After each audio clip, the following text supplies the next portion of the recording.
Check کر سکیں کہ آیا وہ پی آر سی صحیح ایشو ہوا تھا, نہیں ایشو ہوا تھا, آیا وہ شخص سندھ کا بسنے والا تھا, نہیں تھا. اور چوتھی چیز, جن لوگوں نے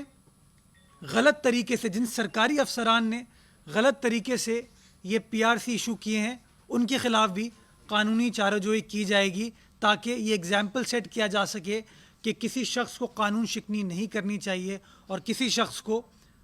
سندھ کی عوام کا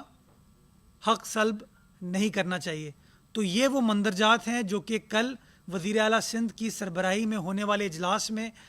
فیصلہ کیا گیا تھا. تو ہم نے مناسب سمجھا کہ تمام تفصیلات آپ کے ساتھ شیئر کر لی جائیں, چونکہ بہت لوگ اس بارے میں بات کر رہے ہیں, بار بار میڈیا پر, سوشل میڈیا پر اس بارے میں گفتگو کی جاتی ہے. تو میں سندھ حکومت کے بہاف پہ آپ کو اس بات کی یقین دہانی کراتا ہوں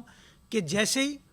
یہ پی آر سی کا ایشو ہائی لائٹ ہوا, فوری طور پر سندھ حکومت حرکت میں آئی, فوری طور پر کمیٹی کو تشکیل دیا گیا, کمیٹی نے اپنی فائنڈنگز جمع کرا دی ہیں, اور جو فیصلے فوری طور پر کرنے کی ضرورت تھی وہ سندھ حکومت نے, وزیر اعلیٰ سندھ نے فوری طور پر کر لیے ہیں, اور انشاءاللہ آگے بھی ہم